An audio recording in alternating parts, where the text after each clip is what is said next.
Hello friends, welcome to నవలా హృదయం. ఈ వీడియోలో మనం వసంత శిశిరం నావెల్ నెక్స్ట్ పార్ట్ చూడబోతున్నాం. కథలోకి వెళ్ళిపోదాం రండి. నీకు నచ్చినట్లు చేయడానికి ఇప్పుడు నువ్వు సింగిల్ కాదు, నిన్ను నమ్ముకొని ఒక అమ్మాయి ఉంది అనే విషయం గుర్తుపెట్టుకో అని చెప్పాడు కిషోర్. అతని మాటలతో శిశిర కోసం చూసిన వారికి ఆమె అక్కడ లేదని అర్థమైంది. ఒక్కొక్కరు ఒక్కో దిక్కుకు ఆమె కోసం వెతుక్కుంటూ వెళ్ళగా కిషోర్ చెప్పిన మాటల గురించి, శిశిర ప్రవర్తన గురించి ఆలోచిస్తూ ఉండిపోయాడు వసంత్. అంతలోనే ఆ ఆలోచనల నుండి తేరుకుంటూ అంతకుముందు శిశిర వెళ్లిన వైపుకు వేగంగా కదిలాడు. అప్పటికే లక్ష్మి ఆ దారిన శిశిరను వెతుక్కుంటూ ముందుకు వెళుతూ కనిపించగా ఆమెకు నేను చూసుకుంటాను, మీరు వెళ్ళండి అని చెప్పి ముందుకు వెళ్ళబోయాడు వసంత్. ఒక్క నిమిషం అంటూ అతన్ని ఆపేసింది లక్ష్మి. వసంత్ ఏంటన్నట్లు చూస్తుంటే మీరు ఇద్దరు గొడవపడ్డారని నాకు తెలుసు అని లక్ష్మి చెప్పగా అనుమానంగా చూశాడు అతడు. ఆహా, శిశిర చెప్పలేదు. మీ ఇద్దరిని చూస్తున్నప్పుడే నాకు అర్థమైంది. శిశిరకు ఆవేశం ఎక్కువ, అంతేకాని మీరంటే తనకు చాలా ఇష్టం. ఆడవాళ్ళం కదా, మా ఇష్టాయిష్టాలను త్వరగా చెప్పలేం. అందులోనూ శిశిర లాంటి అమ్మాయి ఎవరి మీద ఆధారపడటానికి ఇష్టపడదు. తనను మీ దారికి తెచ్చుకోవడం అనేది మీ మీదే ఆధారపడి ఉంటుంది. తప్పుగా అనిపిస్తే క్షమించండి, చెప్పాలనిపించి చెప్పాను అంటూ అక్కడి నుండి వెళ్ళిపోయింది లక్ష్మి. ఆ మాటల గురించి ఆలోచిస్తూ శిశిరను వెతుక్కుంటూ ముందుకు వెళ్ళాడు వసంత్. వసంత్కు గాయాలు కాలేదని తెలిసిన శిశిర అక్కడి నుండి దూరంగా వెళ్తూ చాలా దూరం నడిచింది.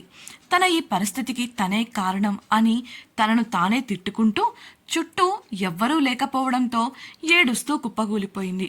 ఐఎమ్ సారీ వాసు గారు, నాకు ఒక్క అవకాశం ఇవ్వచ్చు కదా, అసలు ఏం జరిగిందో అంతా మీకు చెప్తాను అని అనుకుంటూ ఏడుస్తూ ఉండిపోయింది ఆమె. శిశిరను వెతుక్కుంటూ వసంత్ స్టేషన్ నుండి చాలా దూరం వెళ్ళిపోయాడు. ఆమె ఏమైందో అన్న కంగారు మొదలైంది అతడిలో. దాదాపు 10 నిమిషాల తర్వాత ఒకచోట రోడ్డు పక్కన ముడుచుకుపోయి కూర్చొని మోకాళ్లలో తలదాచుకొని కనిపించింది శిశిర. ఆమె కనబడగానే అతడికి కాస్త ఊరటగా అనిపించి మెల్లిగా వెళ్ళి ఆమె భుజంపై చేయి వేశాడు. ఉలిక్కిపడి తల ఎత్తి దూరం జరిగిన శిశిర ఎదురుగా ఉన్న వసంతను చూసి గబుక్కున కళ్ళు తుడుచుకొని లేచి నిలబడింది. అప్పటి వరకు బాగా ఏడ్చిందని ఆమె ఎర్రబడిన కళ్లే చెబుతున్నాయి. వసంత్ ఆమె వంక చూస్తుంటే ఆమె తలదించుకొని ఏడుపు కంట్రోల్ చేసుకుంటూ దిక్కులు చూస్తోంది. ఆ క్షణమే ఆమెతో మాట్లాడాలని వసంత్ నోరు తెరిచినప్పటికీ ఆమె అన్న మాటలు గుర్తొచ్చి ఆగిపోయి వెనుతిరిగాడు. అతన్ని అనుసరిస్తూ స్టేషన్ వద్దకు నడిచింది శిశిర. అక్కడి పరిసరాలను చూసిన ఆమెకు అక్కడ పరిస్థితి కంట్రోల్లో ఉందని అర్థమై వారి మధ్య ఉండలేక వెళ్ళి కారులో కూర్చుంది. వసంత్ శిశిరలను గమనించిన కిషోర్ అలీలకు వారి మధ్య ఏదో జరిగిందని అర్థమైంది. కానీ ఆ క్షణం అందరి ముందు మాట్లాడటం సరికాదని ఒకరి ముఖాలు ఒకరు చూసుకొని కారులో కూర్చున్నారు. పెద్ద ఆయన మిగతా తండావాసులు తండాకు వెళ్ళగా వసంత్ డీజీపీతో కేసు గురించి మాట్లాడి వచ్చి కారెక్కాడు. అతడు రావడమే కారును తండాకు పోనిచ్చాడు కిషోర్. మామూలుగా అయితే అట్నుంచి అటే ఇంటికి వెళ్ళిపోవాలని వసంత్ నిర్ణయించుకున్నాడు. కానీ పెద్ద ఆయన ప్రేమతో అందరినీ భోజనాలు చేసి బయలుదేరమని ఆహ్వానించడంతో కాదనలేకపోయాడు అతడు. అందుకే వారంతా తండాను చేరుకున్నారు. అక్కడికి వెళ్లడమే ఫ్రెష్ అయ్యి కిషోర్ వాళ్ళు తీసుకొచ్చిన తమ బట్టలను మార్చుకున్నారు వసంత్ శిశిరలు. పెద్ద ఆయన కోరిక ప్రకారం ఆయనతో కలిసి కూర్చొని మాట్లాడుకుంటూ భోజనం చేశారు. అదే సమయంలో ఆ ఇంటి బయట నిలబడి ఉంది ఒక నడివయసు మహిళ. ఆవిడ మరెవరో కాదు, జిన్నా తల్లి. ఎప్పుడైతే జిన్నా ప్రాణాలకు ముప్పుందని ఆమెకు తెలిసిందో ఆమెకు భయం పట్టుకుంది. అటువంటి సమయంలో తమ ప్రాణాలను తీయడానికి చూశాడు అని కూడా ఆలోచించకుండా వసంత్ తన కొడుకు ప్రాణాలు కాపాడినందుకు ఆమె కళ్ళల్లో కృతజ్ఞతాభావం తెలుస్తోంది. ఆమెను చూసిన శ్రీను విషయం అడగగా, పట్నం బాబుకు ధన్యవాదాలు చెప్పానని చెప్పు శ్రీను, ఆ బాబుకు ఎదురుపడే అర్హత కూడా నాకు లేదు అని కన్నీటితో చెప్పి అక్కడి నుండి వెళ్ళిపోయింది ఆవిడ. జిన్నాది కానీ అతడి తల్లిది కానీ నిజమైన మార్పు కాదు, కేవలం ప్రాణభయం వల్ల వచ్చింది. ఇప్పటికీ పద్ధతిగా ఉండాలని అనుకుంటున్నారు కానీ భవిష్యత్తులో వారి బుద్ధులు ఎలా మారుతాయనేది చెప్పడం కష్టం. చూడాలి ఏమవుతుందో. భోజనాల తర్వాత వసంత్ పెద్ద ఆయనకు థ్యాంక్స్ చెప్పి ఇక బయలుదేరతాం అని చెప్పగా పెద్ద ఆయన కూడా వసంత్కు ధన్యవాదాలు చెప్పాడు. అందుకు కారణాన్ని వివరిస్తూ, మీ వల్ల మా అడవి తల్లికి జరిగే అన్యాయాన్ని ముందే కనిపెట్టాం.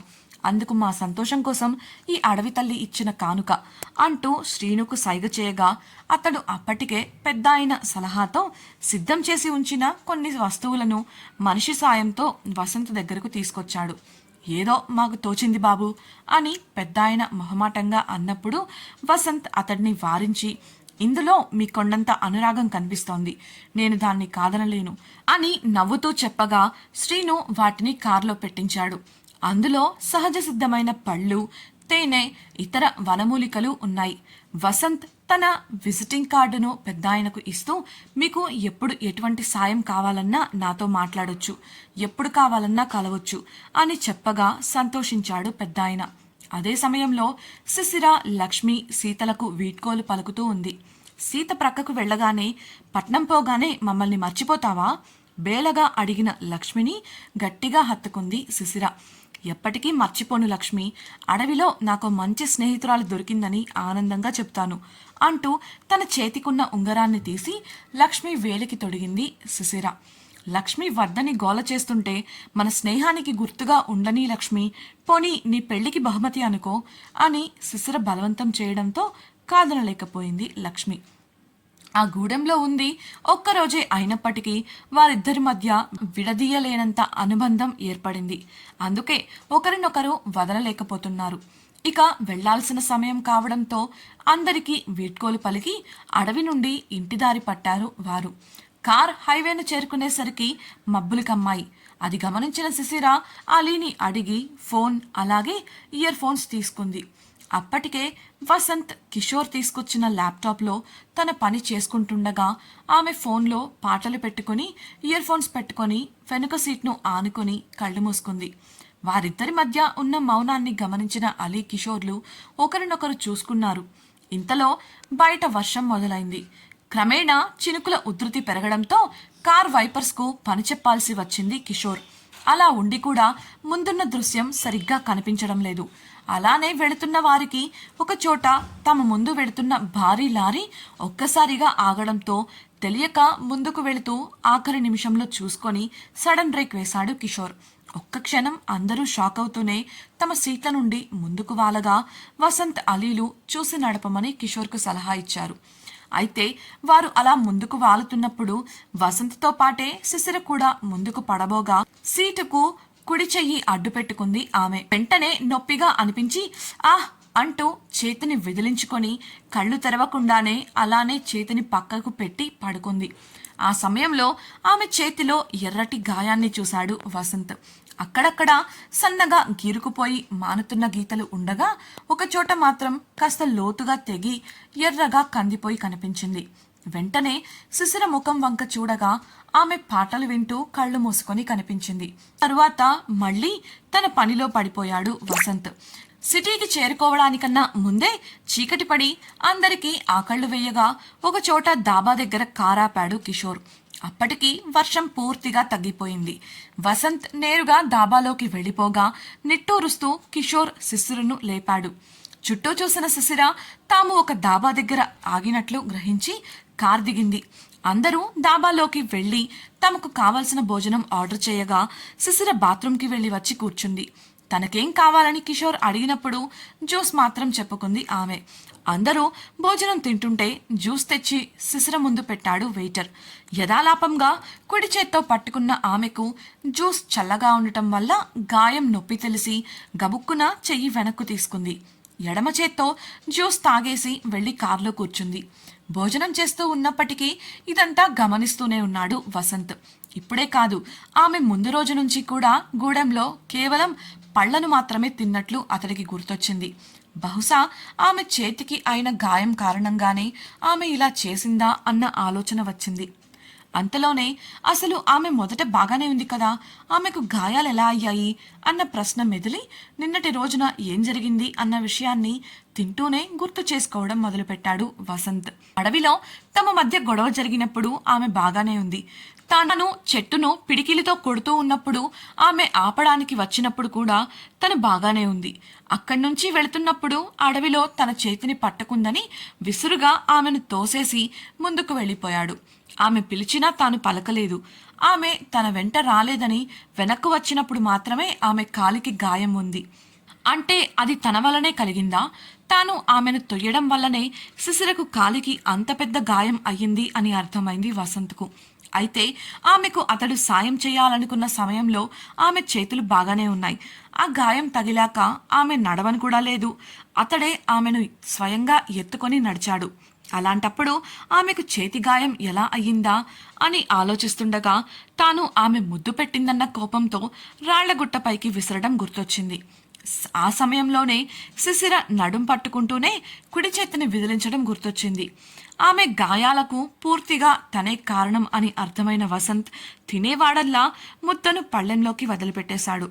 తన వల్లే ఆమెకు గాయాలైనప్పటికీ శిశిర తన్ను ఒక్క మాట కూడా అనలేదు. సాధారణంగా తన తప్పు లేకపోయినా లేదంటే చిన్న చిన్న విషయాలకు కూడా నానా రభసా చేసే శిశిర ఎందుకు మౌనంగా ఉండిపోయింది?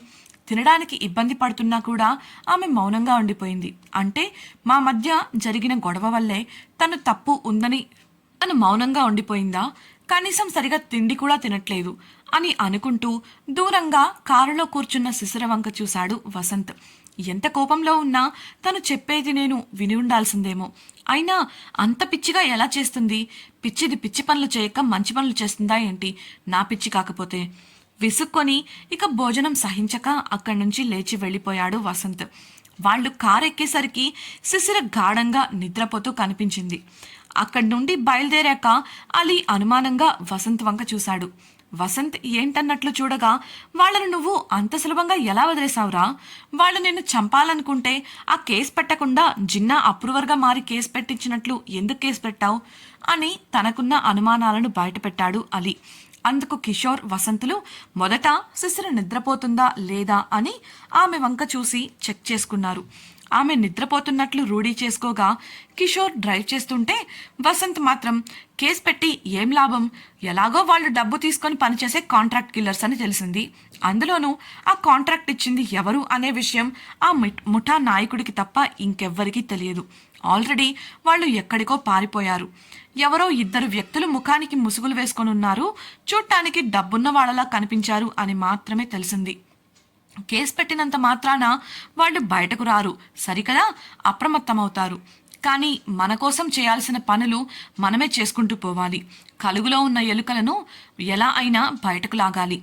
ఎలుక చాలా తెలివిగా తన ఉనికిని దాచిపెట్టుకుంటోంది. ఎలా అయినా దాని సంగతి చూడాలి అని కసిగా చెప్పాడు వసంత్. అదంతా విన్న అలీ, ఇంతకీ ఇవన్నీ నీకెలా తెలుసు అని అడగగా వసంత్ అతని వంక వెటకారంగా చూస్తూ జిన్నా కొన్ని వివరాలు చెప్పాడు. మిగతావి ఆ ముఠా మనుషులకు సన్మానం చేస్తే చెప్పారు. నీకు కూడా కావాలా? పిడికిలి చూపిస్తూ అడిగాడు. వద్దు మహానుభావా, నాకు అంత పెద్ద ఆఫర్ వద్దులే, కానీ జాగ్రత్తగా మీ బలాన్ని నీ దగ్గరే దాచుకో, మరింకెప్పుడైనా ఉపయోగపడుతుంది. పాపం మా సిస్టర్ నీతో ఎలా వేగుతుందో ఏమో. అన్నట్లు అసలు మీ మధ్య సమస్య ఏంట్రా అని అలీ ప్రశ్నించగా సమాధానం చెప్పకుండా వెనక్కు వాలి కళ్ళు మూసుకున్నాడు వసంత్.